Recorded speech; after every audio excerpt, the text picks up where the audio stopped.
Alléluia, alléluia. Amen. Bien-aimés, ce matin, nous allons commencer en lisant dans le livre de 2 Corinthiens chapitre 6. 2 Corinthiens chapitre 6, et nous allons lire du verset 14 jusqu'au verset 18. 2 Corinthiens chapitre 6, quelqu'un pour nous lire du verset 14 jusqu'au verset 18. 2 Corinthiens chapitre 6, verset 14 à 18. Ne vous mettez pas avec les infidèles sous un joug étranger, car quel rapport y a-t-il entre la justice et l'iniquité? Ou qu'y a-t-il de commun entre la lumière et les ténèbres? Quel accord y a-t-il entre Christ et Bélial? Ou quelle part a le fidèle avec l'infidèle?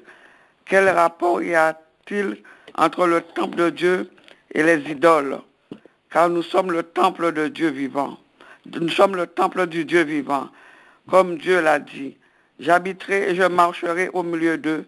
Je serai leur Dieu et ils seront mon peuple. C'est pourquoi sortez du milieu d'eux et séparez-vous, dit le Seigneur. Ne touchez pas à ce qui est impur et je vous accueillerai. Je serai pour vous un père et vous serez pour moi des fils et des filles, dit le Seigneur Tout-Puissant. Amen. Amen. Que le Seigneur vous bénisse. Amen. Merci. Alléluia, alléluia. Bien-aimés, ce passage que nous venons de lire est très clair et il n'a pas besoin d'être expliqué. C'est un passage qui est, comme on peut dire, terre à terre. Ça dit clairement et on comprend clairement ce que Dieu est en train de dire ici. Vous savez, un des problèmes majeurs de l'Église, un des problèmes majeurs des enfants de Dieu, c'est qu'ils n'ont pas compris qu'on ne peut pas se réconcilier avec Dieu, toutefois, sans avoir des problèmes avec notre passé. Et quand je parle de notre passé, je parle de l'environnement où nous vivions avant de connaître Christ. Je parle des compagnies qu'on avait avant de connaître Christ. Je parle des choses qu'on aimait avant de connaître Christ. Je parle des vidéos qu'on aimait voir, des choses qu'on aimait voir, des choses qu'on aimait entendre, des musiques qu'on aimait voir, qu'on aimait entendre. C'est de ça que je parle quand je parle de ton passé. On ne peut pas s'attacher à Dieu sans se détacher du passé. On ne peut pas s'unir avec Dieu sans se désunir avec notre passé. On ne peut pas venir à Dieu sans se séparer de notre vie du passé. Et beaucoup d'enfants de Dieu souffrent encore. Parce que bien qu'ils sont venus à Dieu, ils ne se sont pas encore séparés de leur passé.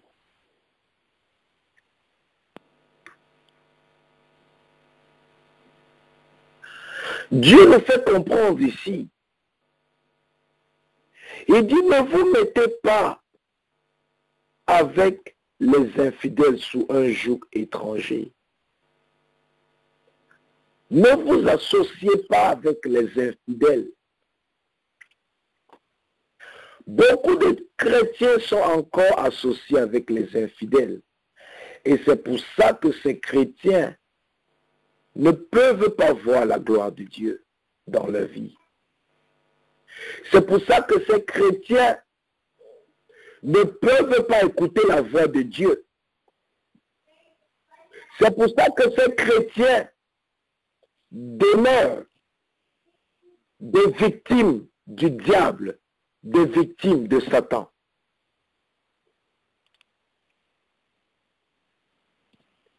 Quand tu viens à Christ,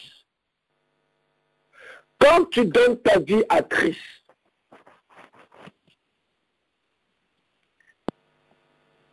tu ne peux plus te mettre encore sous un joug étranger avec les infidèles. Un enfant de Dieu ne doit plus s'associer avec ceux qui ne sont pas enfants de Dieu. Et la raison pour laquelle tu es encore associé à des personnes qui ne sont pas enfants de Dieu, c'est parce que toi-même tu n'es pas encore un véritable enfant de Dieu. Parce qu'un véritable enfant de Dieu ne peut plus rester associé aux infidèles.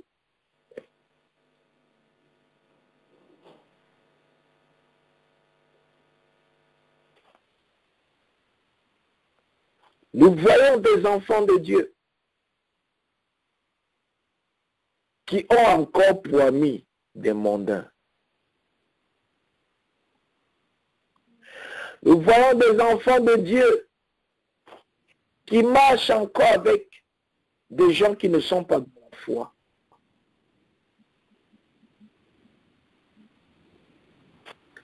Dieu n'a pas dit de les haïr, mais Dieu dit qu'il est impossible de devenir son enfant si on ne s'est pas encore séparé de ce type de personnes dans nos vies.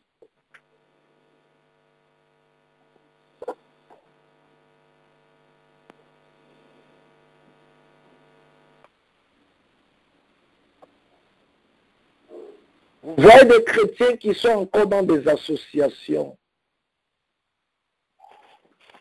dans des réunions mondaines. Et certains de ces chrétiens disent même que je reste là-bas pour aussi évangéliser ces mondains afin qu'ils viennent à Christ. Ce n'est pas ce que Dieu a demandé de faire. Jésus allait évangéliser, allait annoncer la parole aux infidèles. Mais Jésus ne s'est jamais associé aux infidèles. Jésus n'est jamais allé rester avec les infidèles. Lorsqu'il finissait de rendre le ministère, il rentrait pour demeurer avec les disciples. Et à un moment donné, Jésus-Christ était accompagné de plusieurs disciples. Mais qu'est-ce qui s'est passé? Dieu a fait comprendre à Jésus que il y a toute la foule qui te suit. Tu as des centaines de disciples. Mais parmi eux, il y a des infidèles. Et si tu continues à marcher avec eux, ils vont corrompre tes bonnes manières. Et qu'est-ce que Jésus a fait? Il est allé devant la face de Dieu et il a demandé à Dieu de l'aider à choisir les vrais des faux. Est-ce que vous comprenez, bien-aimés? Quand tu lis dans le livre de Luc, la Bible dit que les 70 disciples sont revenus, criant, Seigneur, les démons nous sommes soumis à ton nom. Il y avait plus de 70 disciples. Jésus avait plus de 70 disciples. La Bible dit que Jésus les a envoyés. Ils sont allés rendre ministère partout. Ils sont revenus avec de bons résultats. Ils avaient délivré les gens, ils avaient guéri les malades, ils avaient annoncé l'évangile aux âmes perdues. Ils étaient plus de 70. Mais ça n'a pas empêché que Dieu dise à Jésus que ne vois pas le nombre là. Ce nombre va te renverser. Parce que parmi eux, beaucoup sont encore des infidèles. Et c'est pour ça que quelle était la réponse de Jésus quand ils ont dit ça à Jésus? Jésus les a dit, ah oui, je voyais Satan tomber du ciel comme une éclair. Mais après Jésus a dit, mais ne vous réjouissez pas du fait que les démons sont soumis à mon nom. Mais rassurez-vous que votre nom est écrit dans le livre de la vie. Amen. Donc Jésus-Christ voulait leur faire comprendre que quoi? Si les démons étaient soumis, c'était à cause de mon nom, ce n'était pas à cause de votre relation avec moi ou avec Dieu.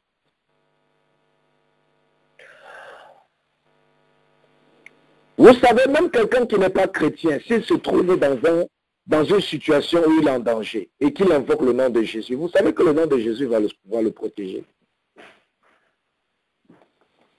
Il y a beaucoup de personnes qui n'étaient même pas chrétiens.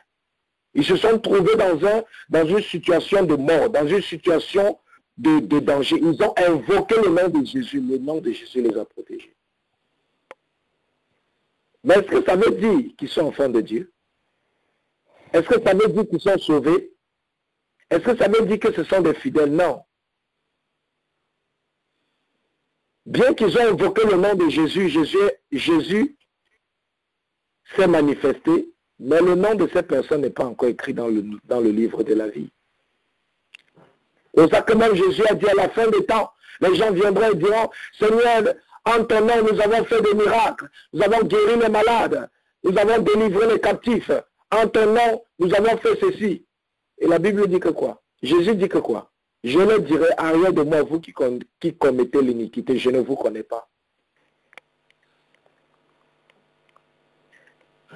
Donc quand tu comprends ça, tu te rends compte que les infidèles ne sont pas seulement ceux qui sont hors de l'église. Même l'église est remplie des infidèles. Toute personne dont le nom n'est pas écrit dans le livre de la vie, il est un infidèle. Même si c'est un pasteur.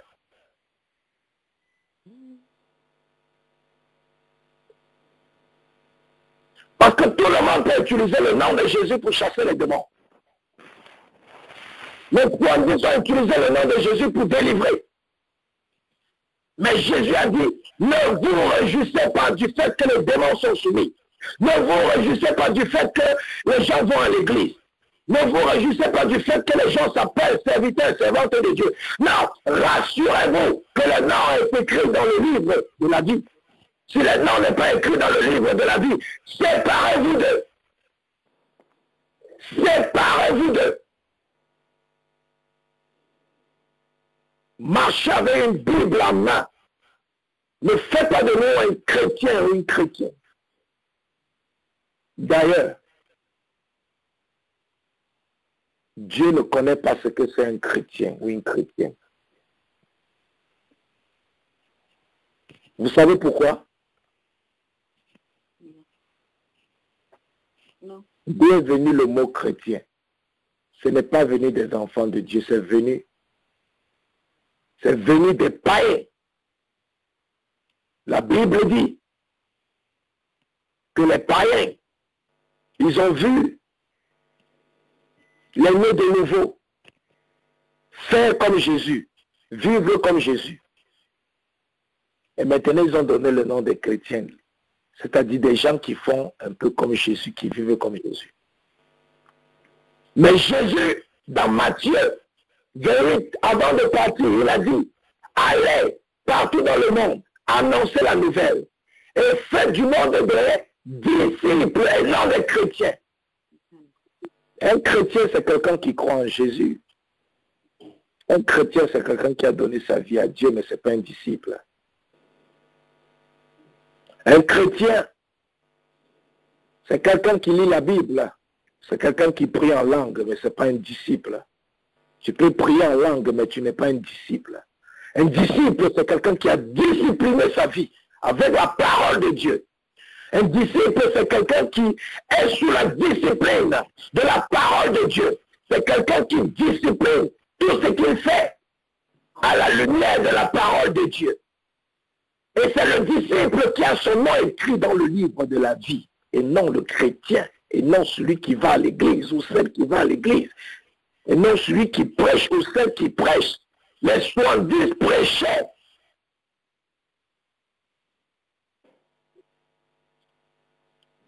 Judas était même un apôtre. Mais son nom n'était pas écrit dans le livre de la vie.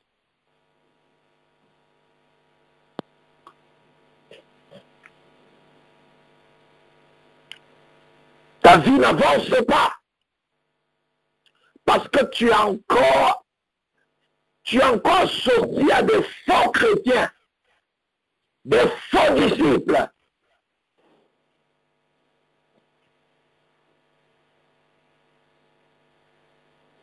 Tu vois des personnes qui sont en église, mais qui vivent constamment dans le péché. Amen. Et tu les appelles mon frère, ma soeur. Non, tu dois les appeler infidèles.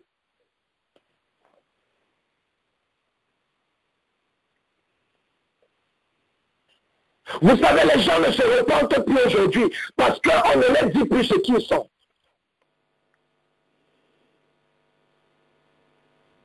Et tout ça à cause de quel esprit? Un démon qui détruit les églises. Un démon qui détruit le corps de Christ aujourd'hui. Vous connaissez le nom de ce démon? Ne me juge pas. Ne me juge pas. Qui es-tu pour me juger? C'est le nom d'un démon. C'est à cause de ce démon que l'église est gâtée, sale, pourrie. Ne me juge pas. Qui es-tu pour me juger? Bien-aimé, quelqu'un vole. Et si je lui dis que tu es voleur, je suis en train de le juger. Est-ce que je suis en train de le juger? Je dis ce qu'il a fait, n'est-ce pas? Oh. Ne me juge pas. Seul Dieu peut me juger.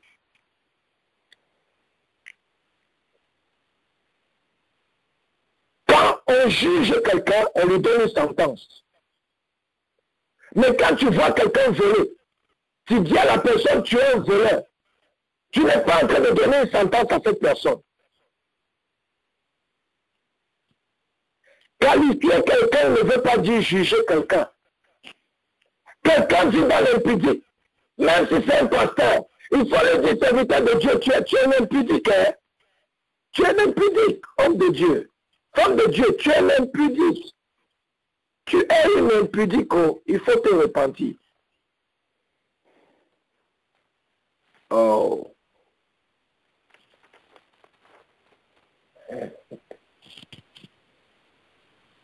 Ne me juge pas. Ne me juge pas.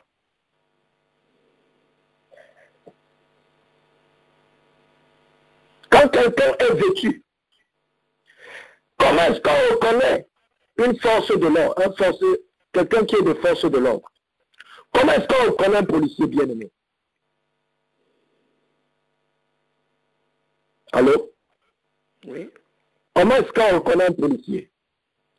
Son uniforme. Amen. Que Dieu vous bénisse. Amen. On reconnaît un policier par son uniforme.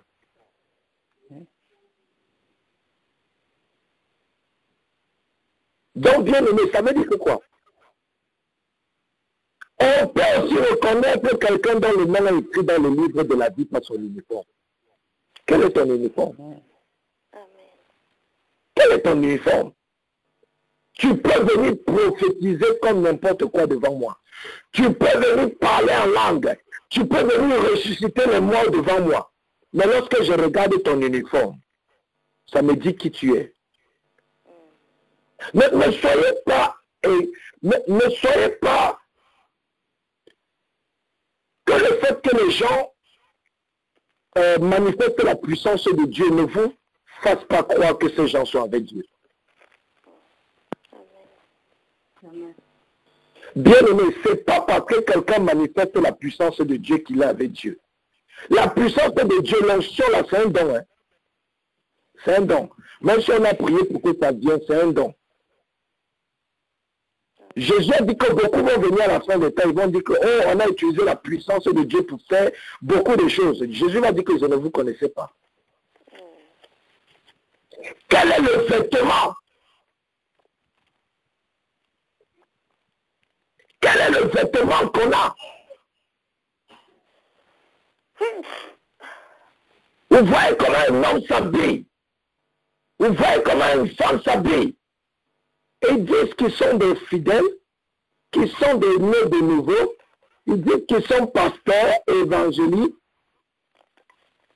Bien-aimés, ils sont parmi les 70. Ils ne sont pas parmi les 12.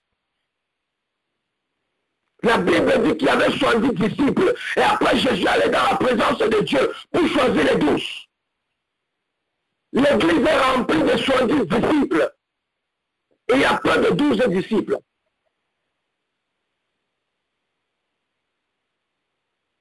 Et même parmi les 12 disciples qu'il y a des Judas. Les Judas, ils ont un pied dedans, un pied dehors. Ils ont un penchant encore pour les choses qui n'ont pas Dieu. Les Judas de l'église. Et Satan entre par les penchants pour les utiliser, pour amener la trahison. Ils se mettent à trahir Jésus. Quand tu connais la vérité et tu pas mentir, tu es en train de trahir Jésus comme Judas.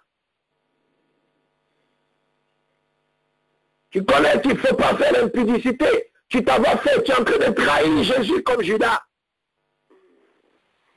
Tu connais qu'il ne faut plus être jaloux, qu'il ne faut plus vivre dans l'hypocrisie, qu'il ne faut plus garder les rancunes, qu'il faut pardonner, mais tu ne fais pas ça. Tu es en train de trahir Jésus comme Judas. Et Dieu nous dit ici dans 2 Corinthiens chapitre 6, verset 14, ne vous mettez pas avec les infidèles sous un joug étranger. Des églises aujourd'hui sont devenues des jougs étrangers. Pourquoi? Parce que ceux qui dirigent ces églises ne sont plus parmi les 12. Ils sont maintenant parmi les 70. Le nom n'est plus écrit.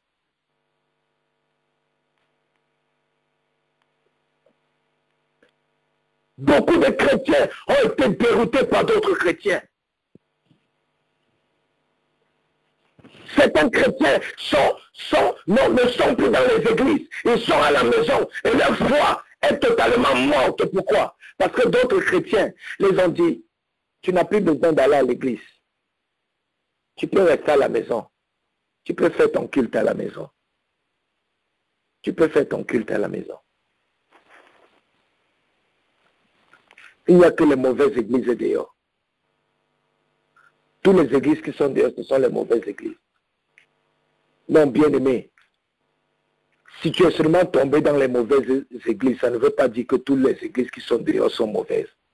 Si tu es seulement tombé sur les mauvais serviteurs, les mauvaises servantes de Dieu, ça ne veut pas dire que tous les serviteurs, les servantes de Dieu qui sont dehors sont mauvais. Et si aussi tu ne fais que tomber sur les mauvais serviteurs, les mauvaises servantes, et tu ne fais que tomber dans les mauvaises églises, ça veut dire que toi-même, il y a aussi un problème dans ta vie. Parce que l'homme n'est qu'attiré par les endroits où le même esprit qui est en lui est présent. Si tu ne fais que tomber dans les mauvaises églises, ça veut dire qu'en toi, il y a aussi l'esprit qui est dans ces mauvaises églises. Et c'est ça qui t'attire là-bas.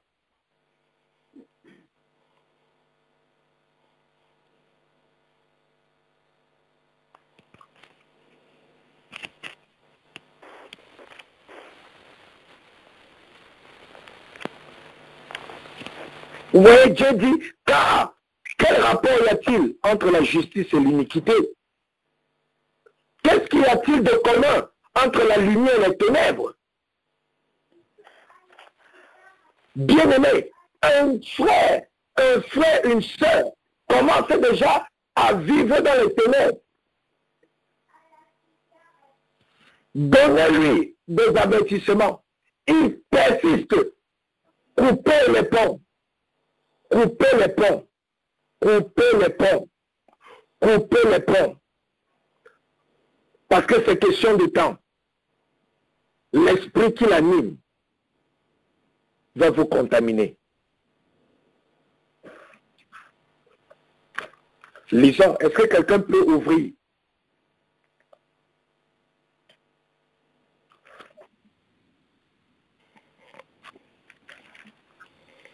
L'esprit qui l'anime va commencer à vous animer. Parfois, vous ne vous rendez compte. La Bible nous dit que quoi?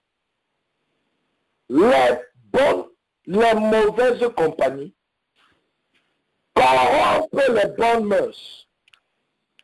Ça n'a pas dit que les bonnes compagnies vont corrompre les mauvaises mœurs. Mais ça dit, les mauvaises compagnies vont corrompre les bonnes mœurs. Dieu connaît ce principe-là. C'est pour ça que Dieu dit que éloignez-vous d'eux.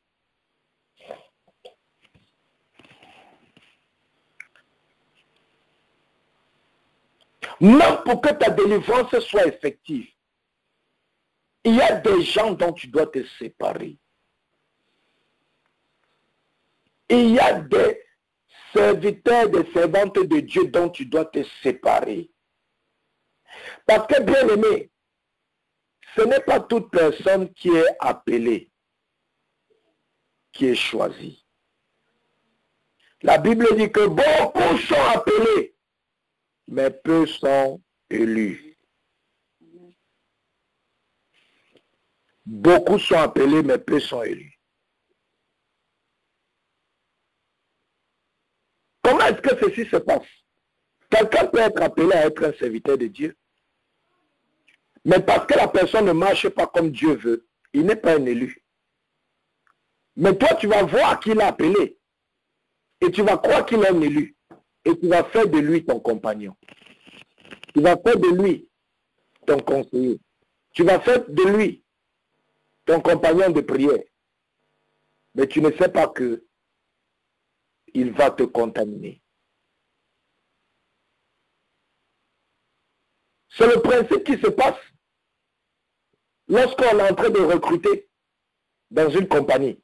Lorsqu'on recrute dans une compagnie, on lance l'annonce, n'est-ce pas? On lance l'appel. Beaucoup de personnes viennent à l'interview, n'est-ce pas? Amen.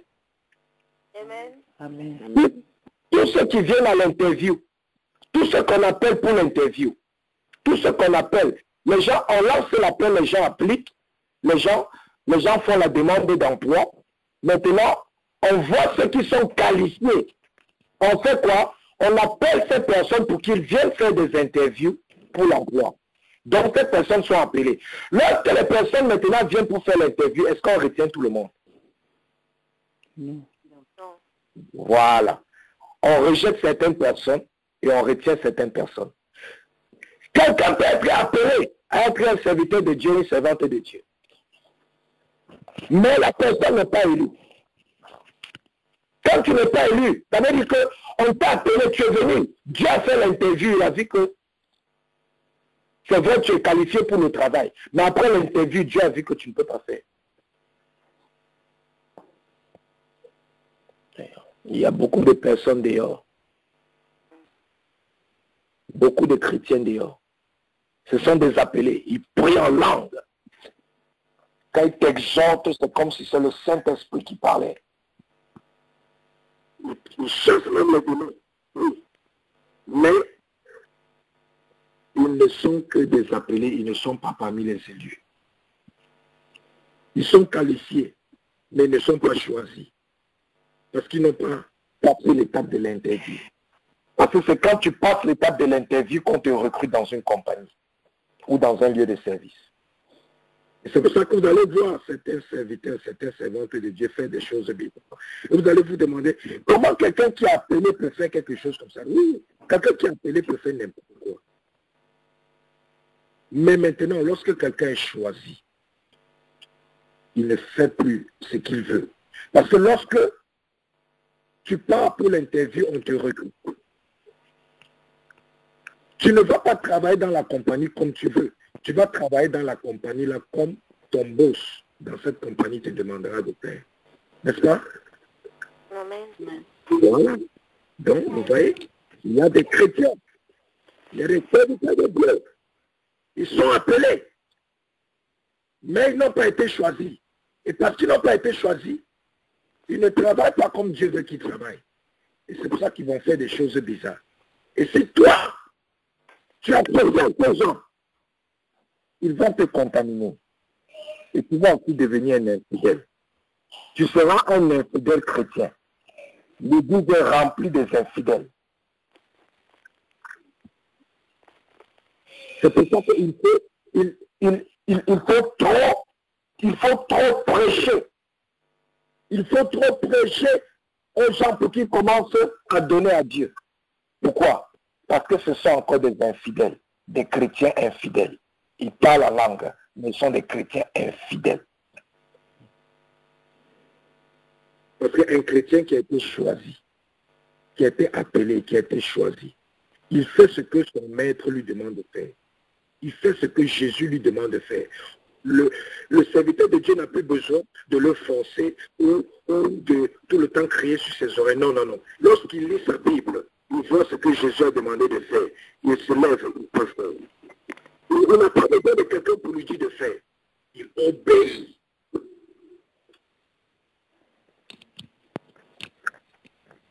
Verset 15. 2 Corinthiens chapitre 6, verset 15. Quel accord y a-t-il entre Christ et Bélial? Quelle part a le fidèle avec l'infidèle?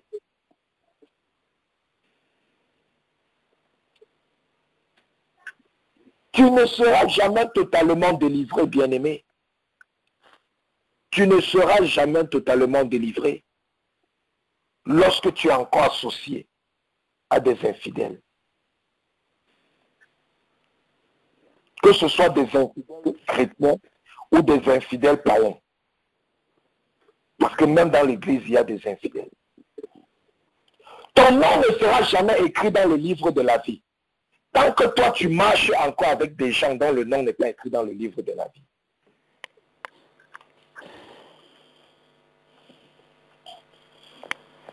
Vous savez ce que Paul a dit? Quand Paul arriva à Corinthe, il a vu ce qui se passait là-bas. Vous savez ce que Paul a dit là-bas aux gens de Corinthe? Il nous a dit que les gens qui sont dans l'église et qui vivent mal là, et qui ne veulent pas arrêter de vivre mal, mettez-les de côté, abandonnez-les à Satan, considérez-les comme des infidèles. Alléluia. Amen. Amen. Vous avez déjà lu ça dans la Bible, n'est-ce pas? Oui. Bien aimé, parce que tu ne peux pas jouer avec ta compagnie. Tu joues avec ta compagnie, tu es en train de jouer avec ton salut. Tu es en train de jouer avec ta destinée. Juste la présence d'un infidèle à tes côtés, son esprit va commencer à te contaminer inconsciemment, petit à petit. Et avant que tu te rends compte, tu seras déjà totalement noyé. Tu seras totalement noyé.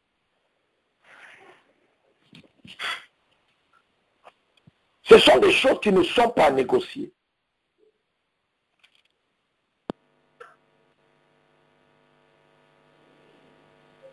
Ce sont des choses qui ne sont pas à négocier.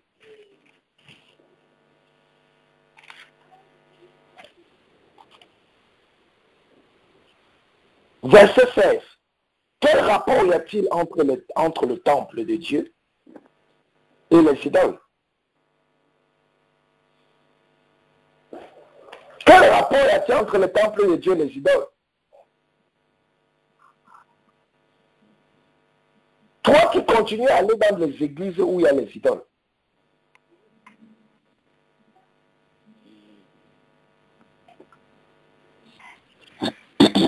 églises où on adore les serviteurs de Dieu. On les prend comme Dieu. Ce sont les idoles. Les églises où il y a les statuettes, les monuments. On vous demande d'aller prier là-bas. On vous demande d'aller là-bas, vous mettre à genoux devant ces statues, devant ces monuments. Ça n'a rien à voir avec Christ. C'est ça que la Bible dit. Ça n'a rien à voir avec le temple de Dieu. Deuxièmement, 1 Corinthiens chapitre 6 nous dit que quoi? Notre corps est le temple de Dieu. Et la Bible dit que qu'est-ce que le temple de Dieu a à voir avec les idoles? Vous voyez des personnes qui ont encore les idoles dans leur cœur. Ils aiment encore certaines choses plus que Dieu. Ils aiment encore voir certaines vidéos. Ils aiment encore voir certains types de films. Les choses qu'ils voyaient quand ils étaient païens, ils continuent à voir ces mêmes images. Ils ne savent pas que ces choses-là, ce sont des idoles et ça les souille l'âme, ça les souille l'esprit.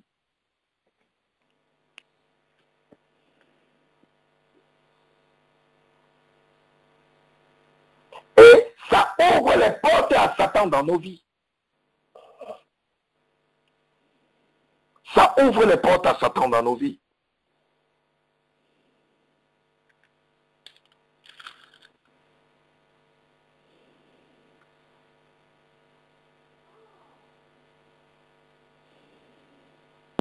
Ça ouvre les portes de Satan dans nos vies.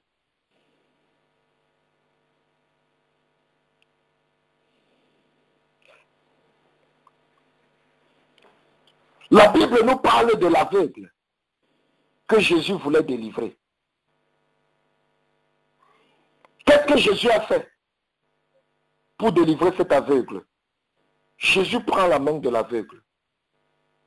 Il sort du village. Il sort de la ville avec l'aveugle. Quand il sort de la ville où l'aveugle l'a habité, maintenant, il commence à faire la délivrance sur cet aveugle. Dès que les yeux de cet aveugle s'ouvrent, vous connaissez la première instruction que Jésus donne à cet aveugle. Amen. Voilà. Beaucoup de gens sont délivrés. Beaucoup de gens ont prié, Dieu les a délivrés. Mais le problème, c'est qu'ils sont retournés dans la ville.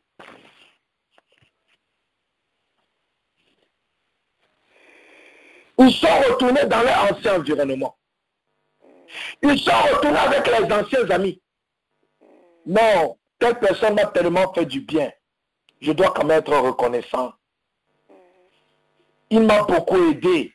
Quand je souffrais, pasteur, c'était seulement lui qui m'a aidé. Même ma famille m'avait rejeté. C'était le seul ami qui était là pour me donner à manger, pour me donner à boire. Comment tu me dis de me séparer de lui? Ne te sépare pas, bien-aimé. Vous irez en enfer avec votre ami là. Il va continuer à t'aider là-bas en enfer. Parce que si cet ami t'a aidé, c'est parce que Dieu l'a mis là-bas pour t'aider. Tu penses qu'il t'a aidé de son cœur? Dieu met les gens dans nos vies pour nous aider. Et maintenant, quand Dieu nous demande de l'obéir, on préfère obéir aux gens que Dieu a mis dans nos vies pour nous aider. On préfère obéir à la bénédiction au lieu d'obéir à celui qui bénit. Bien-aimé, fais attention. Tu as dit, pasteur, c'est mon père. Pasteur, c'est ma mère. Mon père, ma mère, pasteur, ils se sont sacrifiés pour moi. Pasteur, tu ne connais pas ce qu'ils ont enduré. Ma mère s'est occupée de moi, pasteur. Tu ne sais pas comment elle m'a soutenu. Si Dieu ne donnait pas la capacité à ta mère de t'occuper de toi, ta mère pouvait s'occuper de toi d'elle-même. Le Dieu qui a donné la capacité à tes parents de s'occuper de toi. Maintenant, ce Dieu te demande de faire quelque chose. Tu préfères le désobéir et aller obéir à tes parents. On aime la bénédiction plus que celui qui bénit. On aime l'eau plus que le robinet.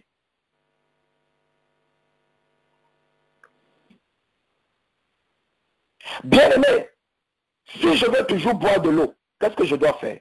J'entretiens mon robinet. Alléluia. Amen. Parce que si je n'entretiens pas le robinet, par où l'eau va continuer à couler.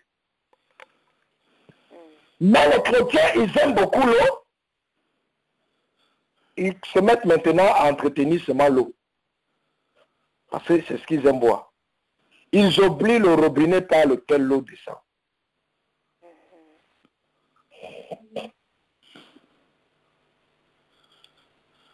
Sortez du milieu d'eux. Dieu ne vous demande pas de les haïr. Sortez du milieu d'eux. Même les membres de vos familles qui ne sont pas dans le Seigneur, ne vous associez pas avec eux parce que ce sont des infidèles. La Bible n'a pas dit que il est question ici des infidèles qui ne sont pas membres de nos familles. La Bible a dit que les infidèles, quel que soit le type d'infidèle,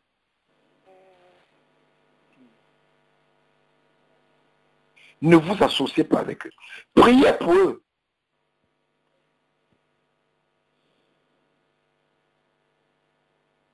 Ça ne veut pas dire que vous ne pouvez pas les visiter. Non, Jésus-Christ allait visiter les pécheurs pour les annoncer la parole. Mais Jésus ne s'est jamais associé avec un pécheur. Il ne s'est jamais associé avec un païen. Il faisait tout avec ses disciples.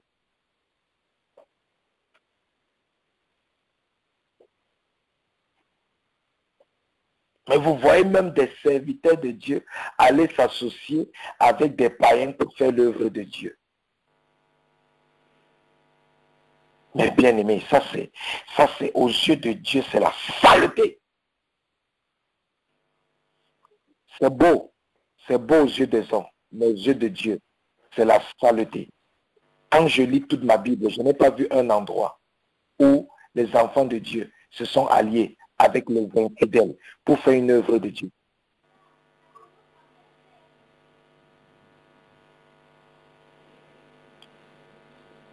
Vous voyez des chrétiens qui partent quand il y a des conflits dans le monde entier ou bien dans certains pays, des chrétiens qui partent se mettre ensemble avec des musulmans, des bouddhistes et tout ça là, et ils disent qu'ils sont en train de prier pour les nations, prier ensemble.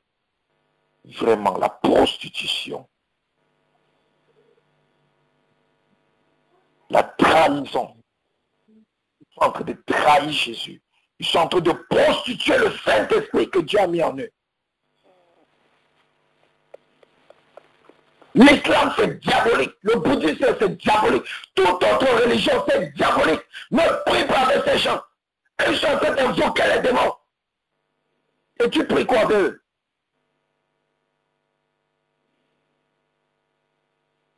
Dieu dit, sortez du milieu d'eux.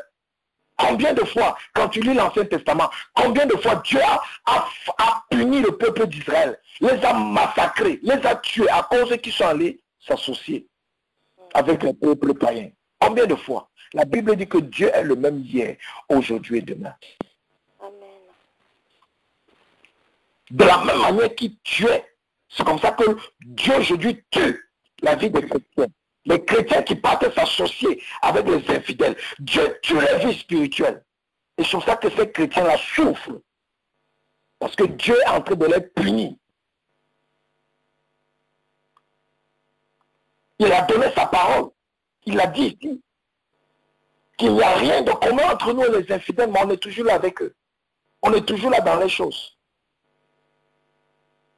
Quand tu vois les films des infidèles là, tu es en train d'adorer qui? Tu es en train de suer tes yeux, suer ton âme.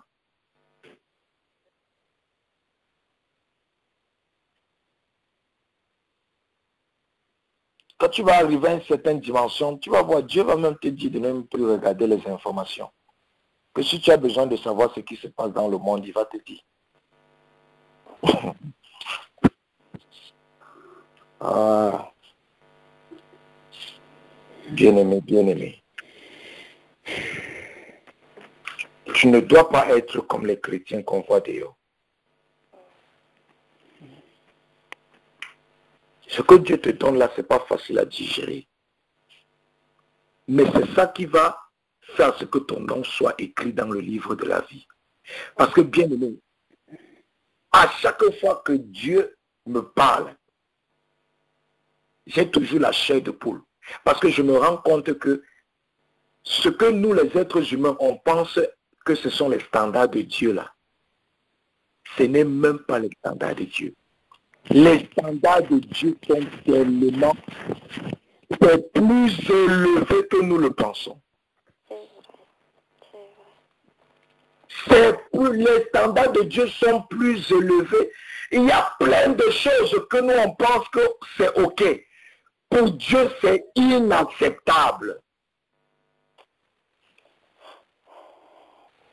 Pour Dieu, c'est inacceptable. Pour Dieu, c'est inacceptable. L'Église est devenue légère.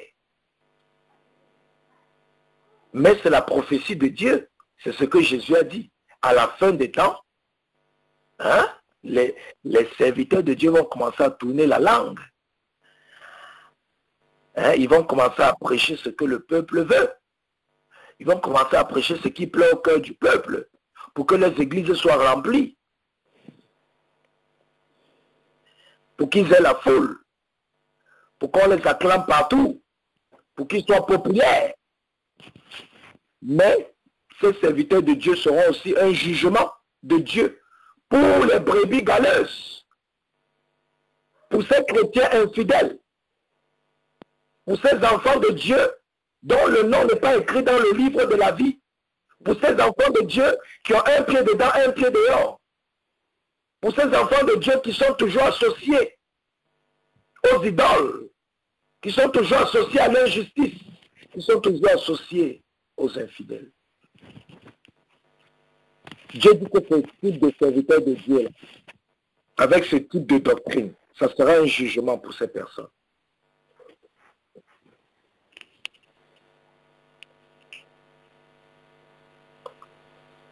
Les standards de Dieu, bien-aimés, sont très élevés. Très, très élevés. C'est pour ça que tous les jours, Dieu dit que beaucoup de personnes sont en train d'aller en enfer. Donc, on se dit que, mais, tous les jours, une église ouvre. Tous les jours, il y a quelqu'un qui ouvre une église, quelque part dans le monde entier. Tous les jours, il y a de nouveaux prédicateurs qu'on découvre.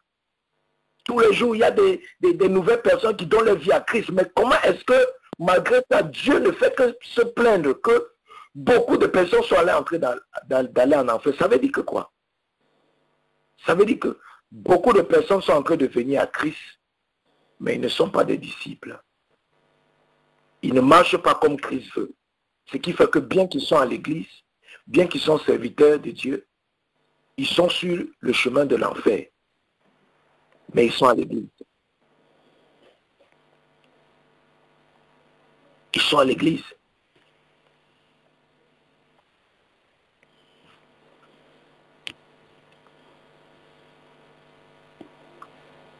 À un moment donné,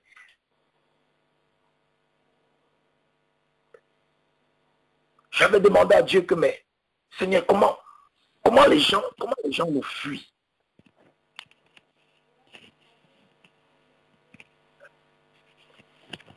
Mais Dieu m'a dit, mais, si tu veux que tout le monde reste avec toi, change de message.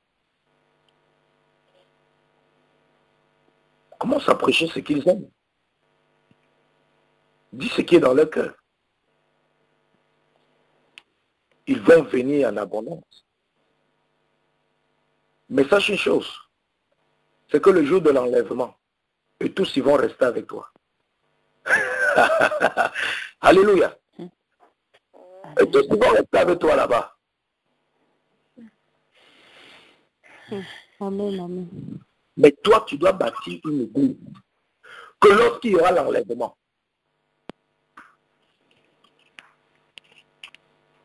plus de 80% doivent être sauvés.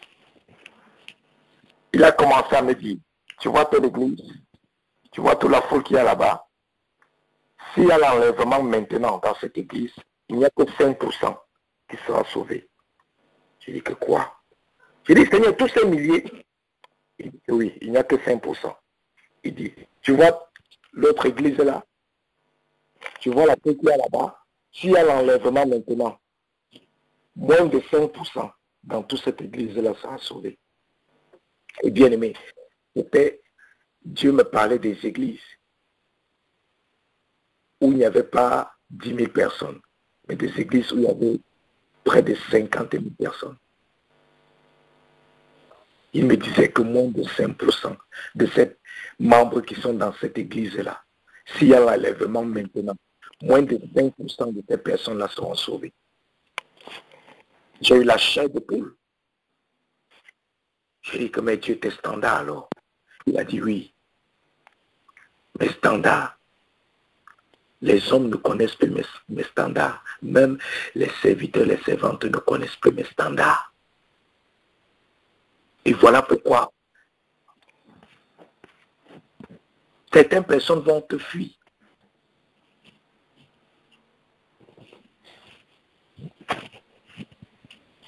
Parce que la vérité, ça déchire le cœur. Amen, amen. La vérité, c'est ça qui rend libre. Et c'est pour ça que les autres vont fuir. Parce qu'ils ne peuvent pas supporter ça. Amen. Ils vont dire que c'est trop demandé. Ils vont dire que c'est trop demandé.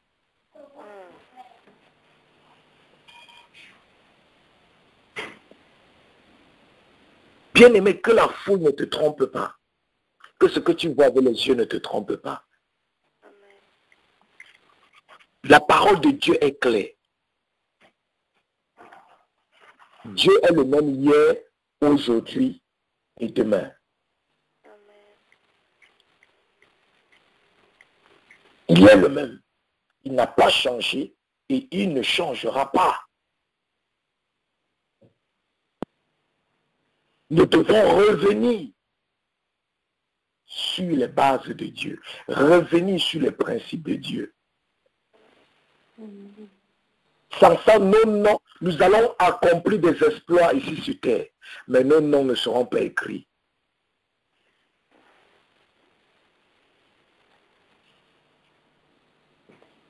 Dieu m'a même parlé d'un serviteur de Dieu. J'ai dit que mes seigneurs, ce serviteur de Dieu, lui quand même, il est dans l'obéissance, il est dans la sanctification. Il dit oui, c'est vrai. Il est dans l'obéissance, il est dans la sanctification. Mais son église est remplie. Parce que c'est un serviteur de Dieu qui fait beaucoup aussi dans le combat spirituel. Et Dieu m'a dit, oui, mais son église, tu vois, ils sont très forts dans le combat spirituel. C'est vrai, ils auront beaucoup de victoires ici sur terre. Ils vont vivre dans la victoire ici sur terre.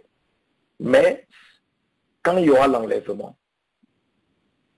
moins de, je pense qu'il avait dit moins de 5%, à peu près 5% dans cette église sera sauvé. C'était une église de milliers de personnes.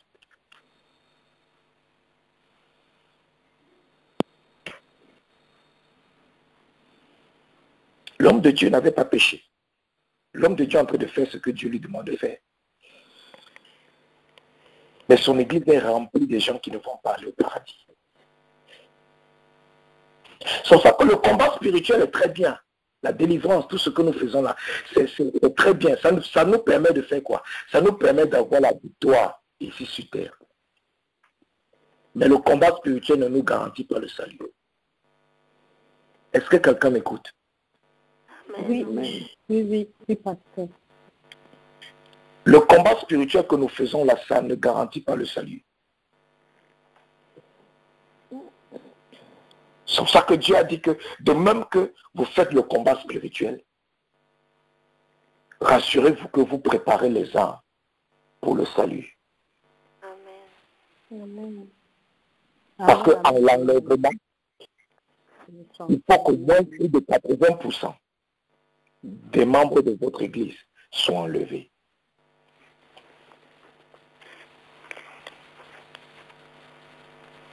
Quand il faut combattre les démons, on va les combattre sans pitié. Quand il faut combattre les puissances, on va les combattre sans pitié. Quand il faut anéantir l'ennemi, on va l'anéantir sans pitié.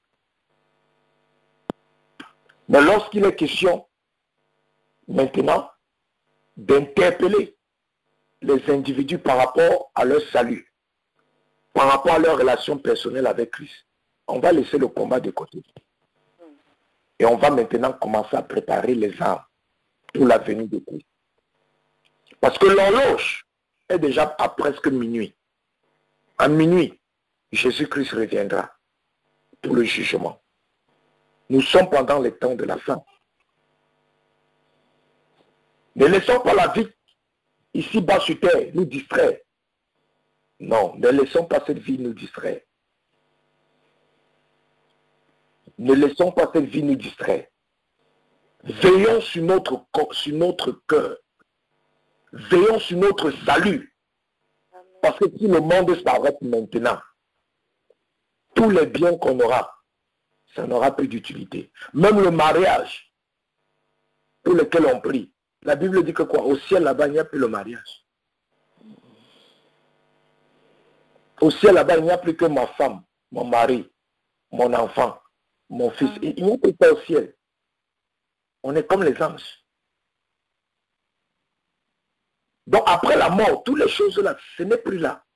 Donc bien que nous avons des difficultés ici sur terre, ne laissons pas ces difficultés nous distraire du fait que nous devons nous examiner tous les jours pour nous rassurer que nous sommes encore qualifiés pour le salut. Tu peux vaincre les démons. Tu peux vaincre les démons ici sur terre. Tu peux vaincre Satan ici sur terre. Mourir et aller en enfer. Peut-être tu ne comprends pas ça. Je répète. Tu peux vivre ici sur terre dans la victoire totale, dans la victoire de Christ. Tout ce que tu fais te réussit. Tout ennemi qui se lève contre toi spirituellement, physiquement, tu as le dessus sur eux. Tu le gagnes. Mais maintenant, tu peux mourir. Tu peux en enfer. Quand Jésus disait dans Matthieu que les gens viendront à la fin des temps, ils vont dire à ton nom, on a chassé les démons. C'est quoi? C'est la victoire, non? En ton nom, on a fait des miracles. C'est quoi? C'est pas la victoire? En ton nom, on a guéri les malades. C'est pas la victoire? Ça veut dire que quoi? Ces personnes ne vont que citer que Seigneur, on a vécu dans la victoire pendant toute notre vie sur terre. Est-ce que vous comprenez un peu? Ces personnes vont dire que mais Jésus, en ton nom, pendant toute notre vie sur terre, on a vécu dans la victoire. On a vécu dans la victoire. On a vécu dans la victoire. Et Jésus va dire que arrière de moi, vous qui commettez l'iniquité, je ne vous connais pas. Bien-aimé, tu peux commettre l'iniquité et vivre dans la victoire ici sur terre. Parce que quand tu invoques le nom de Jésus, Dieu aime glorifier son nom. Il va venir, il va se glorifier. Et tu vas penser que tout va bien, alors que non.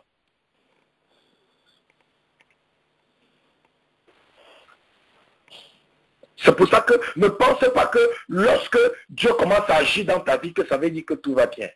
Ne pensez pas que lorsque tu reçois l'onction, ou tu commences à avoir des victoires, ça veut dire aussi que ta relation avec Dieu va bien. Non, non, non, non, non, non, non, non, non, bien aimé. Ce n'est pas, ça, ce n'est pas une évidence que notre relation avec Christ est en bonne forme. Ça, ce n'est pas une évidence. Ce n'est pas une évidence. Ce n'est pas une évidence. On peut vivre dans la victoire ici sur terre. On peut être un serviteur ou une servante de Dieu populaire. On peut être un évangéliste qui va amener, qui va gagner des milliards d'âmes à Christ. Mais tout ça, c'est quoi? C'est les dons de Dieu qui sont dans nos vies. Parce que Dieu nous a bénis. il nous a bénis avec les dons. Et ces dons-là, ça commence à travailler. Mais la manifestation des dons dans ta vie, la manifestation des dons de Dieu dans ta vie n'est pas une évidence d'une bonne relation avec Dieu.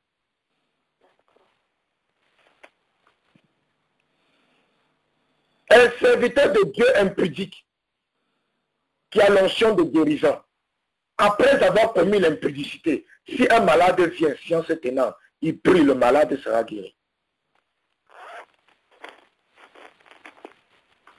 Est-ce que vous comprenez? Amen.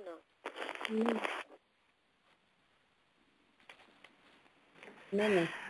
Quand tu as le don de faire quelque chose, même avec les yeux fermés, tu fais cette chose. Ça ne veut pas dire que ta tête est dedans, mais parce que c'est en toi, c'est un don que Dieu t'a donné.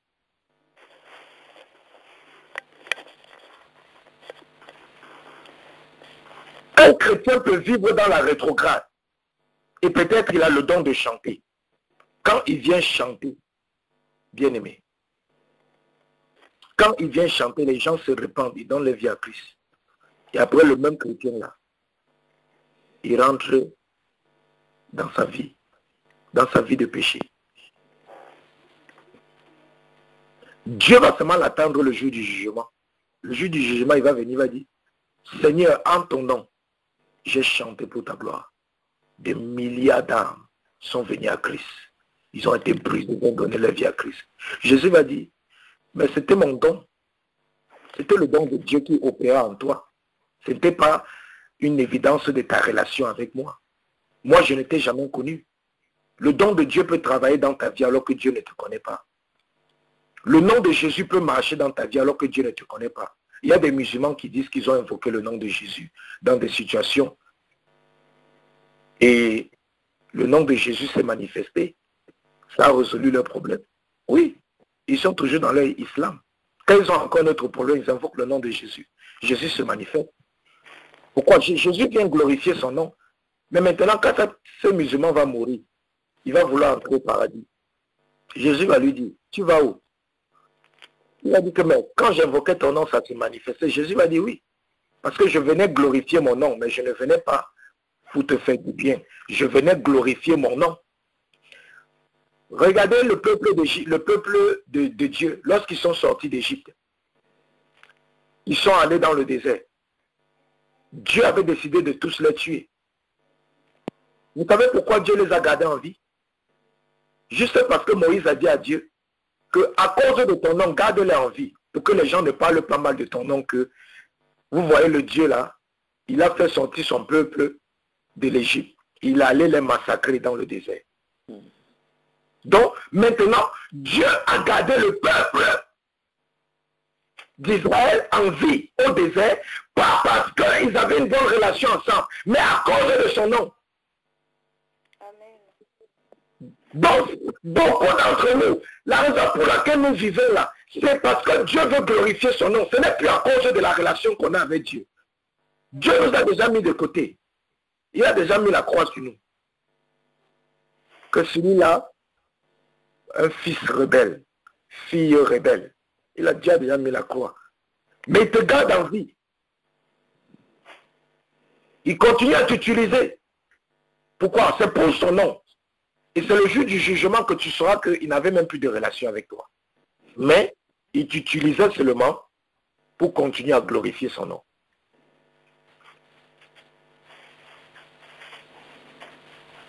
C'est pour ça que Paul a dit que chacun examine sa foi pour voir si, que chacun s'examine pour voir s'il est encore dans la foi. Parce que même l'apôtre Paul, à un moment de sa vie, avec tous les exploits qu'il avait, il s'est rendu compte qu'il n'était plus dans la foi chrétienne. Il allait s'examiner, il s'est rendu compte qu'il n'était plus dans la foi chrétienne. Et quand il a eu cette révélation, c'est là qu'il est venu dire à l'église, bien-aimé, que chaque chrétien s'examine tous les jours pour voir s'il est encore dans la foi. Il n'a pas dit que chaque chrétien examine si son don spirituel fonctionne encore. Il n'a pas dit que chaque chrétien examine si il a encore une bonne vie de prière. Il n'a pas dit que tout chrétien doit examiner si son don de guérison travaille encore ou si son don de délivrance travaille encore. Il n'a pas dit que tout chrétien doit examiner sa vie pour voir s'il a encore des victoires sur les combats spirituels qu'il a. Non, parce que tout ça là, ça ne définit pas notre relation avec Dieu. Mais il a dit que chaque chrétien examine sa vie pour voir s'il est encore dans la foi. Je peux être hors de la foi, mais avoir toujours le dessus sur Satan. Je peux être hors de la foi et faire des miracles. Je peux être hors de la foi, guérir les malades. Je peux être hors de la foi, chasser les démons.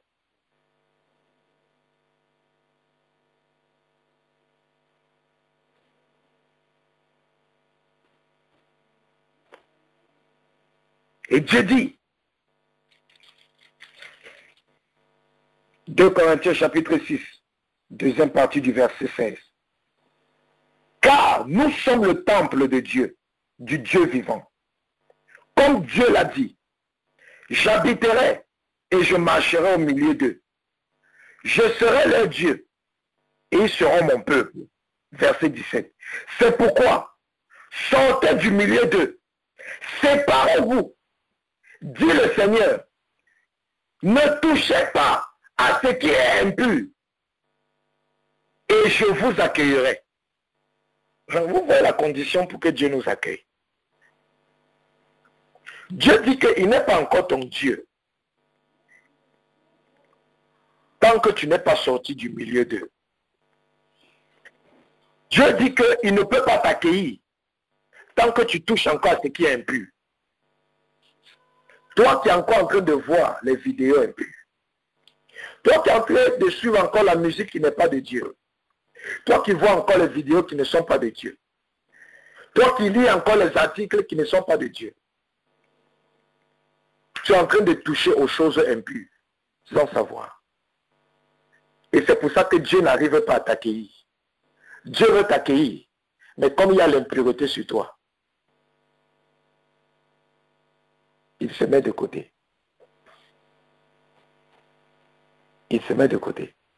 Vous savez, quand le fils prodige, vous savez la parabole du fils prodige, bien aimé dans la Bible.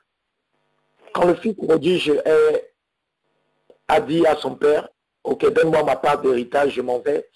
Et son père lui a donné sa part d'héritage, il est allé vivre dans le désordre, tout, il a gaspillé tout. Après, il a commencé à passer des moments difficiles où il mangeait même maintenant, il discutait la nourriture maintenant avec les porcs. Il est revenu maintenant vers le père. Et vous connaissez ce que le père a d'abord fait? Le père d'abord, premièrement, vu sa repentance, il est venu. Deuxièmement, le père a changé son vêtement. Troisièmement, le père a mis un anneau sur son doigt qui sert d'alliance. Et après, son père l'a maintenant embrassé. Dieu ne va pas venir t'embrasser, bien-aimé. Tant que tu ne t'es pas repenti, tant que tu n'as pas cessé de toucher les choses impures, tant que tu n'as pas mis un nouveau vêtement sur toi, et tant que tu n'as pas tissé ou établi une alliance avec lui. C'est pour ça que Dieu dit ici là que c'est quand tu vas cesser de toucher les choses impures que je vais t'accueillir. Il dit c'est quand tu vas sortir du milieu des infidèles. Tu vas sortir de mauvaises compagnies là.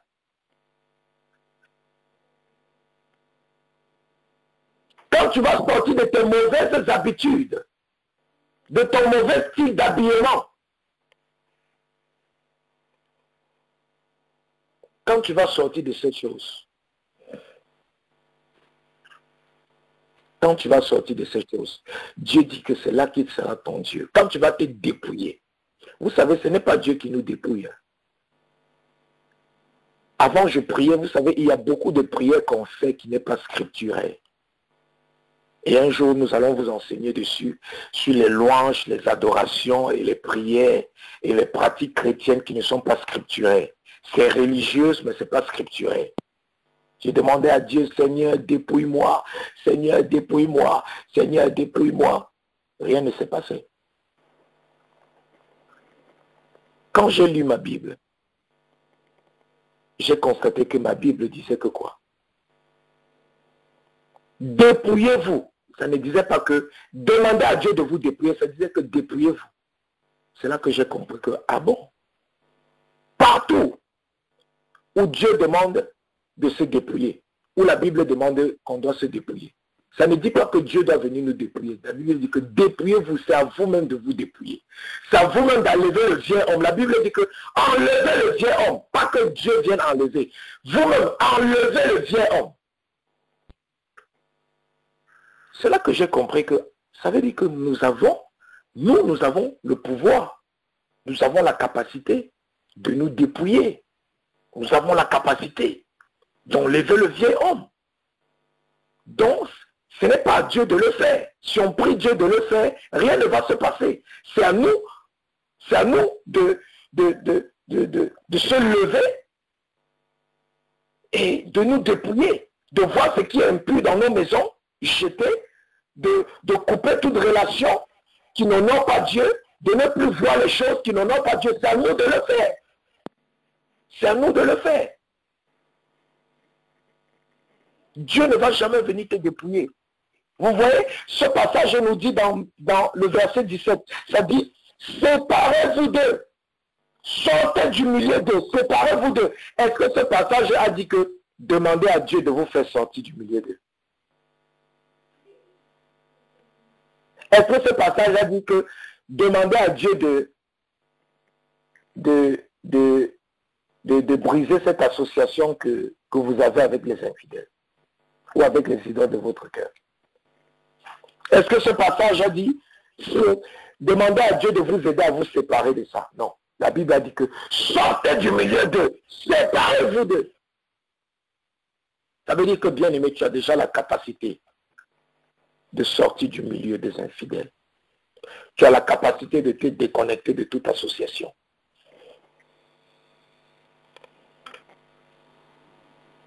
C'est pour ça que lorsque nous brisons les alliances et tout ça là, on ne dit pas que Seigneur, viens briser telle alliance dans ma vie. Seigneur, viens briser l'alliance du mensonge. Viens briser l'alliance de la religion dans ma vie. On n'a jamais... On ne prie pas comme ça parce qu'on prie d'une manière scripturaire et non d'une manière religieuse ou d'une manière chrétienne. On prie d'une manière scripturaire. Ce n'est pas à Dieu de briser une malédiction. C'est à toi d'ouvrir ta bouche et briser les malédictions parce que tu as reçu le pouvoir au travers de Jésus-Christ qui est en toi.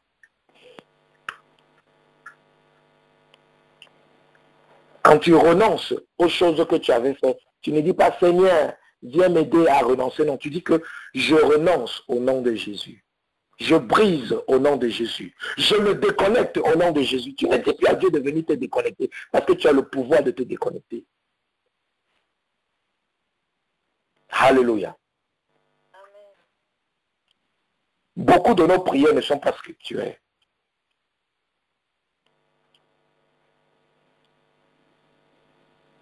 Beaucoup de nos prières ne sont pas scripturées.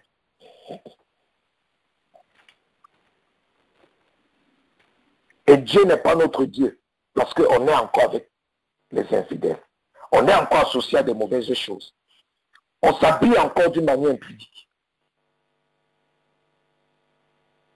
Vous voyez des hommes et des femmes qui montrent leur corps dans l'habillement. Ils vont venir parler en langue. Mais ce parler en langue là, c'est un venin. Ça, c'est la langue du serpent qui parle. Parce que quand tu es souillé dans ton âme, dans ton esprit, tu viens parler en langue, mais bien aimé.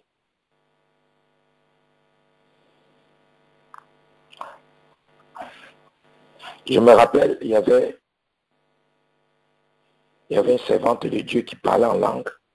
Elle parlait en langue, elle priait en langue. Je dirigeais un moment de prière j'ai donné le sujet de prière. La servante de Dieu. C'est un sujet de combat.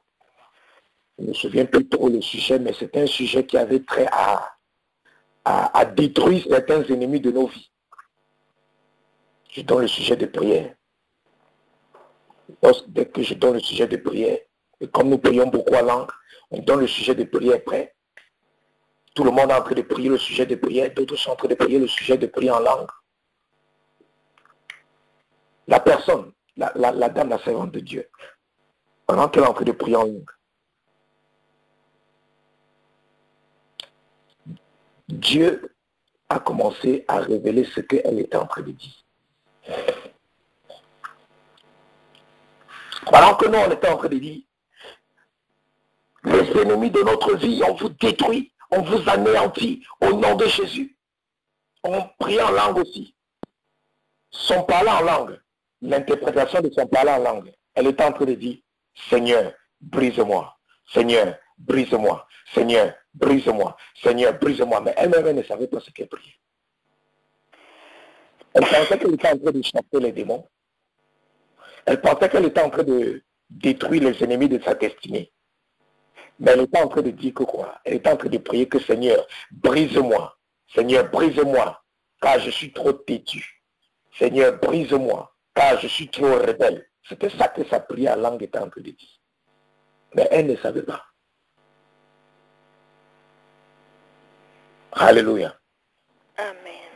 C'est pas que bien aimé, si tu parles en langue, parle beaucoup en langue.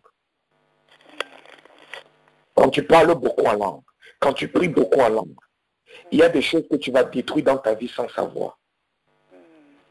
Cette servante de Dieu était une rebelle, elle ne savait pas. Mais quand elle priait en langue, parce que c'est le Saint-Esprit qui priait pour elle, le Saint-Esprit priait les vrais problèmes qu'elle avait et dont elle l'ignorait elle-même. C'est pour ça que si tu ne parles pas en langue, c'est un don de Dieu. Prie Dieu de te baptiser de son esprit. Dis à Dieu que Seigneur, ta parole dit que Jean-Baptiste baptise de l'eau, mais que Jésus baptise du feu de son esprit. Seigneur, baptise-moi de ton esprit pour que je puisse aussi parler en langue. Parce qu'un chrétien qui ne parle pas en langue, il va beaucoup souffrir. Et ça sera facile pour lui pour aller en enfer. Vous savez, Paul a dit, je parle en langue plus que vous tous. Paul a eu l'audacité de se tenir devant toute une congrégation, des milliers de personnes, les regarder dans les yeux et leur dire que je parle en langue plus que vous tous. Est-ce que Paul connaissait ces gens individuellement? Non. Mais comment est-ce que Paul connaissait qu'il parle en langue plus que tous ces gens? Parce que Paul connaissait que toute sa vie là, c'est le parler en langue. Quand il est en train de marcher, il est en train de parler en langue dans le cœur. Quand il mange, il parle en langue dans le cœur. Même quand il n'a pas utilisé les toilettes, il est en train de parler en langue. C'est pour ça qu'il savait qu'il parle en langue plus que tout le monde là-bas. Parce qu'il savait que quand il est en train de vivre sa vie, il est toujours en train de parler en langue dans son cœur. Est-ce que vous me comprenez? Et certaines personnes ont lu ce passage et ils ont dit que non, on ne doit pas parler en langue. Regardez, même Paul a dit ça. L'interprétation du serpent. Là, ils ont écouté la langue du serpent qui est sorti des faux serviteurs, des faux servantes de Dieu. Toute personne qui combat le parler en langue, c'est un sorcier. Même s'il est ignorant, c'est un sorcier qui s'ignore. On prie beaucoup en langue. Vous allez constater que dans ces endroits-là, les sorciers ne restent pas trop longtemps. Un sorcier ne peut pas durer avec nous sans qu'on le découvre. C'est question de temps. Il va faire tout ce qu'il veut, c'est question de temps. Quand on commence à prier là, c'est fini. Il va venir se dénoncer. Pourquoi? Parce que le parler en langue, la ne laisse pas tranquille. Même les sorciers, ils ont les parler en langue. Les incantations, là, quand les marabouts font les incantations, ils parlent en langage. C'est les parler en langue. Quand ils veulent invoquer leur puissance, ils parlent en langue. Mais toi, quand tu veux invoquer la puissance, on t'a donné des faux enseignements, ne prie plus en langue. Et c'est pour ça que les chrétiens n'ont pas de puissance. Ils n'ont pas l'onction. Tu ne pries pas en langue, tu auras l'onction et la puissance, c'est comment?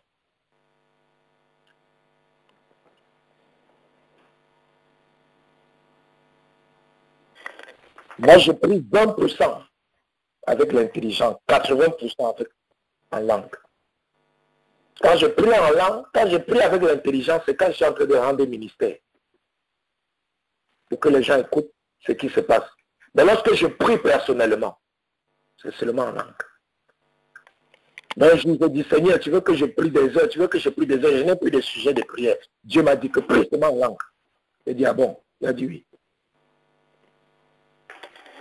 Tu peux prier avec l'intelligence pendant des heures. Bien aimé, tu peux prier avec l'intelligence pendant 24 heures. Ton cerveau va te fatiguer, non? À un moment donné, tu vas même répéter le même sujet de prière, non? 4 ou 5 fois, vrai fois.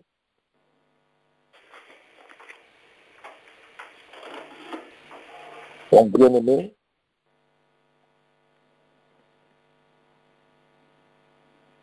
nous devons rentrer à Dieu.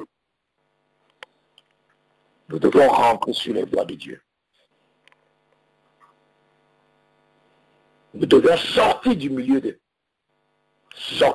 de faux chrétiens, des fausses chrétiens, des enfants de Dieu qui ont un pied dehors, un pied dedans, des serviteurs, des servantes de Dieu qui ont un pied dehors, un pied dedans. Nous devons sortir du milieu d'eux. Nous devons arrêter de toucher les choses impures, de voir les vidéos impures, de voir les images impures, d'écouter les histoires impures. Parce qu'à chaque fois qu'on le fait, nous sommes en train de toucher ce qui est impur. Et lorsqu'on touche ce qui est impur, bien aimé, ça va souiller notre vie. Et notre nom, qui est écrit dans le livre de la vie, sera effacé. Ah oui, oui. Certaines personnes ont cru que lorsqu'on est sauvé pour toujours. Ah non, non, non, non, non, non, non, non, non, non. Ce matin, Dieu te dit qu'il peut écrire ton nom dans le livre de la vie aujourd'hui. Si à partir de demain, tu vis dans la rébellion, tu ne te réponds pas, il va aller où il a écrit ton nom. Il va gommer. Il va effacer ça. Alléluia. C'est pour ça que Paul a dit que chacun travaille sur son salut tous les jours. Paul a dit que chacun travaille sur son salut tous les jours. Tous les jours. Tous les jours, travaille sur ton salut. Tous les jours, travaille sur ton salut. Ne pense pas que parce que tu as été sauvé hier, que tu seras sauvé aujourd'hui. Non, bien aimé. Parce qu'entre hier et aujourd'hui, il peut y avoir un péché que tu as commis et dont tu ne t'es pas repenti. Il peut y avoir quelque chose dans ta vie qui ne plaît pas à Dieu et dont tu n'as pas retiré et qui parle contre toi.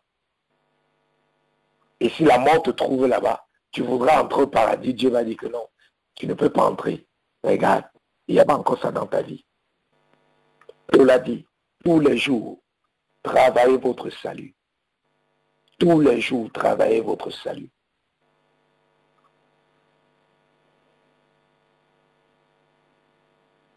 Bien-aimé, si tu as décidé de suivre Jésus, tu dois abandonner tout ce qui n'a pas trait à Jésus. Si tu as décidé de suivre Jésus, tu dois t'habiller comme Jésus. Comme la parole de Dieu le dit. Si tu as décidé de suivre Jésus, tu dois marcher comme Jésus veut que tu marches.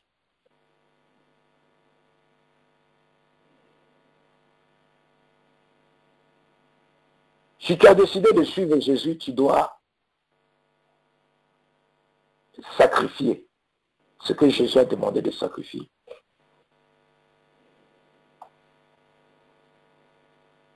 Il y a une difficulté que beaucoup les femmes ont. Les bijoux, les mèches, les perruques, les cheveux artificiels, les maquillages. Beaucoup de femmes n'arrivent pas à s'en passer. Même certains hommes aussi n'arrivent pas à s'en passer. Des bijoux, toutes ces choses. Bien-aimé, même si peut-être tu ne comprends pas ça aujourd'hui, Ma prière, c'est que Dieu se révèle à toi et qu'il te fasse comprendre que tu dois aussi te dépouiller de toutes ces choses si tu veux vraiment voir sa gloire. Ne me dis pas, pasteur, je vois des femmes de Dieu très puissantes. Dieu les utilise. Elles ont les bijoux, elles ont les boucles d'oreilles, elles ont les perruques. Et comment toi tu me dis que je dois enlever ça pour voir la gloire de Dieu? Ces femmes-là voient aussi déjà la gloire de Dieu. Mais bien aimé, la puissance que ces femmes ont, c'est le don de Dieu. Ce n'est pas une évidence qu'elles ont une bonne relation avec Dieu. Parce que c'est le jour du jugement que tu sauras qui est qui. Ce sont des êtres humains. Ne dis pas Esther. Esther avait les bijoux. Elle se maquillait, elle faisait ceci. Mais Esther, c'était un être humain. Esther est un être humain. Dieu n'a pas dit qu'on soit les imitateurs des êtres humains. Je l'ai toujours dit, Moïse n'est pas mon modèle. Paul n'est pas mon modèle. Pierre n'est pas mon modèle. Ce sont des humains. Ce sont des humains. Abraham n'est pas mon modèle. Je suis peut-être un fils d'Abraham. Mais Abraham n'est pas ma référence. Jésus est mon seul modèle. Jésus est ma seule référence. Tout être humain a des faiblesses, a des imperfections. Mais Jésus est parfait. Amen. Jésus est parfait. Jésus est parfait.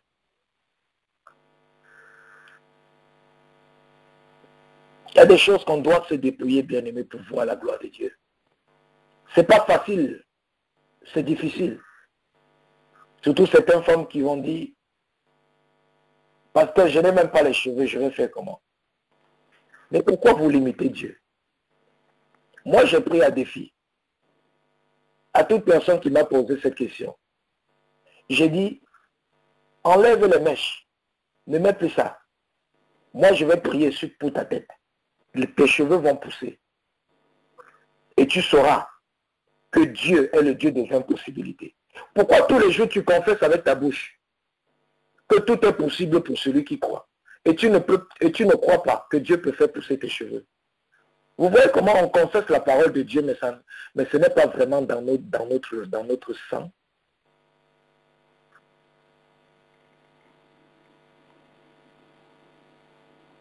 Si Dieu a l'onction de faire les miracles, si Dieu a l'onction de guérir les malades, si Dieu a l'onction de chasser les démons, pourquoi est-ce que Dieu n'aura pas l'onction de faire pousser les cheveux de quelqu'un? Ne laissez pas Satan vous trouver des excuses. Bien aimé, même si tu n'as pas les cheveux, retire ta perruque. Moi, je vais prier pour toi. Le Dieu qui m'a envoyé, là, il va faire pousser tes cheveux. Et tu vas le servir. Même si ta peau, il y a des gens qui ont des problèmes de peau. Oui, il y a des gens que naturellement, s'ils ne mettent pas de lotion, s'ils ne mettent pas de crème sur leur peau seront comme les écailles de serpent. Ces gens ont seulement besoin de prière. Ils n'ont pas besoin de lotion, ils ont besoin de prière. Ils n'ont pas besoin du maquillage pour arranger leur... Non, bien aimé. Si tu as ces problèmes et que tu dois laisser ton maquillage, tu as décidé de laisser ton maquillage, tu laisses tes choses là, bien aimé. On va prier pour toi et tu vas voir, Dieu va t'aider. Arrêtons de limiter Dieu. Quand Dieu dit de nous dépouiller, dépouillons-nous. Dépouillons-nous totalement. Et ça, c'est pas seulement pour les femmes, même les hommes. Des hommes qui aiment les bijoux. Tout ça, ce sont les serpents que vous attachez sur le corps.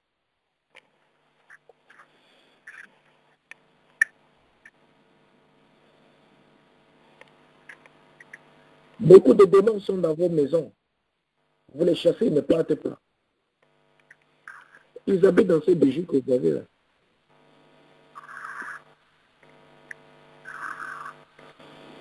Oui.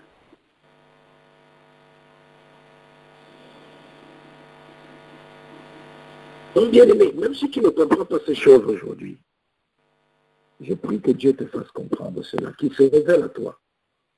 Même si tu ne me crois pas, prie Dieu que Seigneur, si ce que ton serviteur de Dieu a dit, si ça vient de toi, viens me confirmer. Prie Dieu bien-aimé, il va venir te dire. Amen. Comme une servante de Dieu disait dernièrement à ma femme, j'ai passé mon temps à suivre tous vos enseignements pour voir s'il y avait quelque chose de mauvais là-bas. C'était trop sceptique par rapport à vous. Une nuit, elle était en train dans le rêve, elle était en train de suivre, elle était en train de me suivre. Et Dieu est venu faire quoi? Dieu est venu frapper sa mâchoire.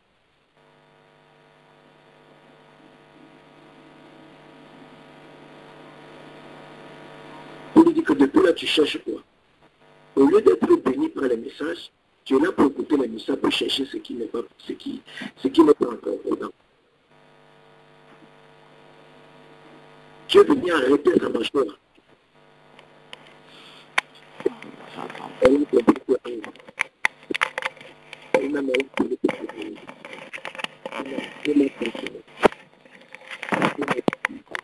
donc bien aimé, même si tu ne crois pas, dis à Dieu, Seigneur, je ne crois pas. Mais je ne veux pas être un rebelle, ni un rebelle. Révèle-toi à moi pour que je sois rassuré que ça vient de toi. Dieu me se révèle. Mais si Dieu se révèle à toi, tu ne comprends toujours pas. Ça t'encourage. Chacun rendra compte devant Dieu. Moi, je dois laver mes mains en te disant la vérité. Je lave mes mains de ton sang. Et c'est à toi aussi d'obéir pour laver tes mains de la condamnation de Dieu et du jugement de Dieu. Alléluia. Amen. Amen. Donc, bien-aimés, Dieu nous appelle ce matin à une autre dimension du christianisme. Dieu nous appelle ce matin à une autre dimension avec lui. Et c'est pour ça qu'il nous appelle à nous séparer, à sortir du milieu de tout ce qui ne l'honore pas, à cesser d'être des chrétiens qui vivent par les émotions et les sentiments.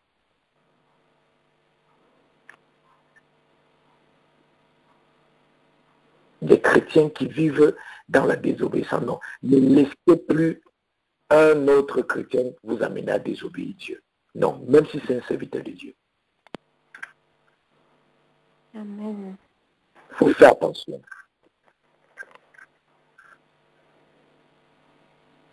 Il faut faire attention.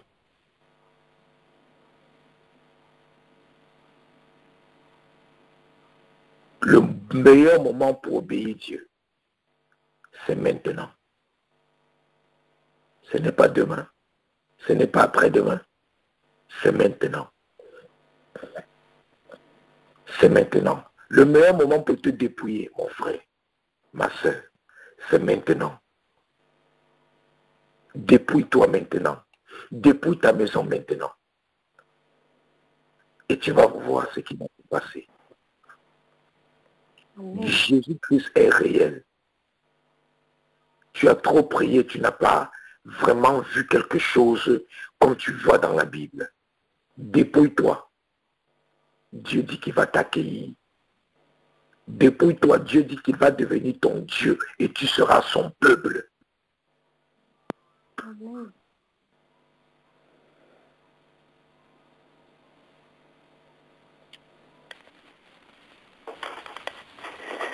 Donc, bien-aimés, nous allons faire un seul sujet de prière. Entre ce matin, Dieu voulait seulement nous parler. Il voulait seulement nous parler ce matin. Nous allons faire un seul sujet de prière. Et nous allons dire à Dieu que le plus important pour nous, c'est notre salut. Et que nous ne voulons pas vivre ici sur terre dans la gloire, dans les honneurs, dans la victoire, dans l'élévation. Et après, le jour du jugement, que Jésus nous dise, arrière de moi, vous qui commettez l'iniquité, je ne vous connais pas. Nous allons dire à Dieu que nous ne voulons pas que ce soit notre portion. Nous allons demander à Dieu de venir briser nos cœurs, de venir nous révéler tout ce que nous devons encore enlever dans nos vies, de venir nous montrer tout ce dont nous devons nous dépouiller, afin que nous puissions le faire, et de venir nous convaincre sur des choses que nous ne croyons pas encore, ou sur des choses qui sont encore dures à digérer.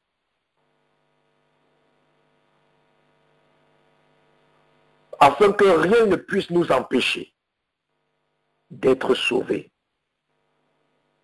Alléluia. Bien-aimé, je profère que tu vives toute ta vie ici sur terre, dans les chaînes de l'ennemi, mais qu'après ta mort, tu ailles au paradis. Alléluia. Amen. C'est mieux. C'est mieux. C'est mieux. Parce qu'après la vie ici sur terre, nous allons aller passer l'éternité quelque part. Vous savez ce que c'est l'éternité? Ça veut dire que quoi? Le temps ne va jamais finir. Le temps ne va jamais finir. Ce n'est pas une affaire de 100 ans, 40, ce n'est pas une affaire de 200 ans, de 1000 ans. C'est une affaire de l'éternité. Le temps ne va jamais finir. Bien-aimés, nous ne devons pas aller en enfer. Nous devons aller au paradis. Amen. Nous devons tous aller au paradis. Donc demandons à Dieu de nous montrer tout ce dont nous devons nous dépouiller et de nous convaincre de tout ce que nous devons faire pour rester et demeurer qualifiés pour le paradis. Ouvre ta bouche, parle à Dieu de la manière qui te plaît. Parle à Dieu de la manière qui te plaît et demande-lui de te guider. Demande-lui de te montrer les choses dont tu dois te dépouiller. Commence à prier, bien-aimé. Commence à prier.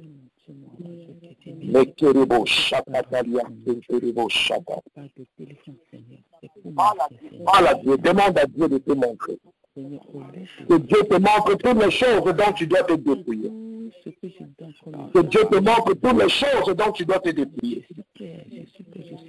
Mais toutes les choses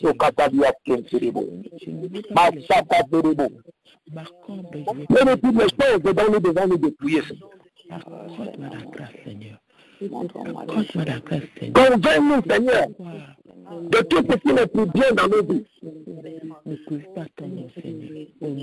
Montre-nous les compagnies dont nous devons nous séparer. Montre-nous les associations dont nous devons nous déconnecter. Montre-nous le nom de Jésus.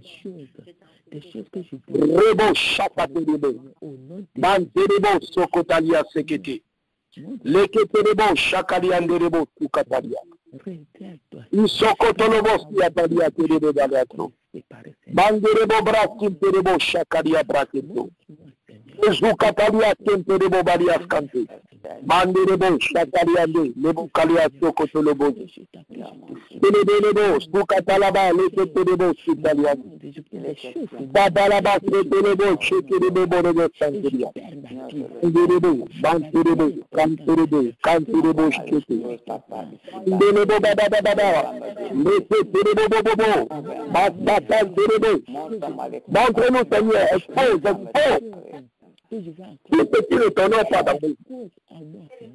Rebo, Chakaterebo, Manderebo, Chakata, Lekusukata, Manderebo, Lekesokota, Rababa, Rebaba, Rababa, Rebaba, Rebaba, Mandedebo, Sikatakaterebo, Rebo Shakate, Rebo Shakate, Rebo Shakate, Rebo Shakate, Mandedebo, Katalabasi, Rebo Shakate, Agis, Seigneur, parle. Agis, Seigneur. Montre-moi, Seigneur, Agis. des choses.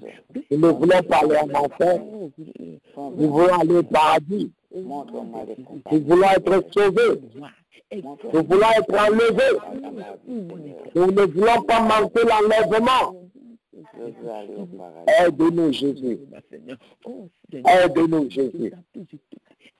Aide-nous, Jésus. Aide-nous, Jésus. Aide-nous, Jésus. Aide-nous, Jésus. Aide-nous, Jésus. Aide-nous, Jésus. Mon Dieu. Super. Merci, Père. Alléluia. Alléluia.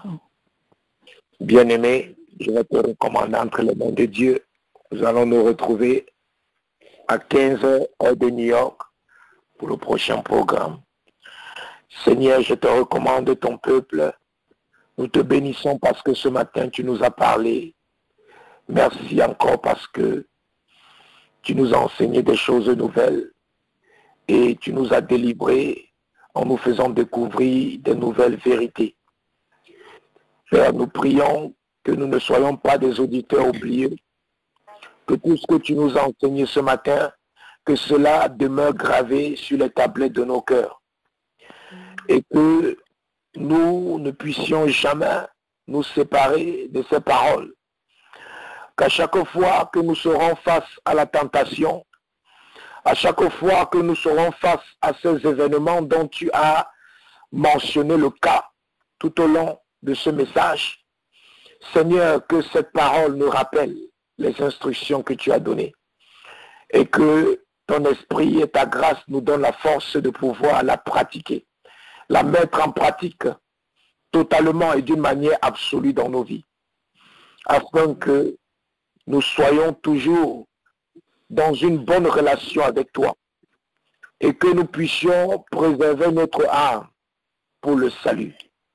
Car nous ne voulons pas vivre ici sur terre dans la gloire, dans l'honneur, dans la victoire, dans l'élévation, dans la promotion, dans le mariage et tout, dans les biens, les richesses, et aller en enfer après notre mort. Non, Seigneur. Nous voulons, bien que vivre dans la victoire ici sur terre, vivre dans la gloire, l'élévation, la richesse.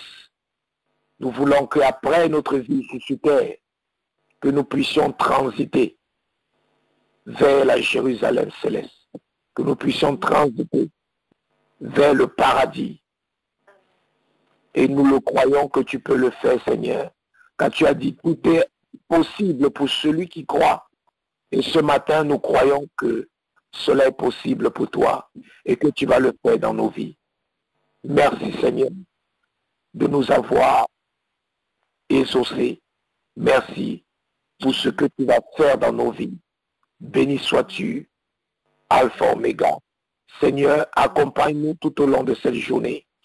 Nous détruisons, nous anéantissons tous les plans de Satan contre nos vies en cette journée. Tout agenda de Satan, nous annulons au nom de Jésus. Nous déprogrammons toute agression physique, spirituelle, toute interpellation policière, toute panne mécanique, toute agression, toute mort précoce, toute maladie, toute flèche de dispute, de querelle, d'animosité, d'amertume, de jalousie, de rancune, d'hypocrisie. Nous déprogrammons, Seigneur, toute tentation, nous déprogrammons, Seigneur, tout ce que Satan a mis sur notre chemin qui ne t'honore pas, au nom de Jésus. Que tes anges campent autour de nous tout au long de cette journée, qui nous arrachent du danger, qui nous protègent, et que, Seigneur, ton Saint-Esprit continue à nous entretenir, que ton Saint-Esprit continue à nous enseigner, à nous encourager, à nous exhorter, à nous conseiller, et que ta parole continue à illuminer notre chemin, que ta parole continue à nous éclairer dans toutes choses que nous faisons, au nom de Jésus-Christ de Nazareth. Merci pour toutes choses, Seigneur. C'est au nom de Jésus que nous avons prié. Amen. Amen. Alléluia, bien-aimé. Le Seigneur t'a béni.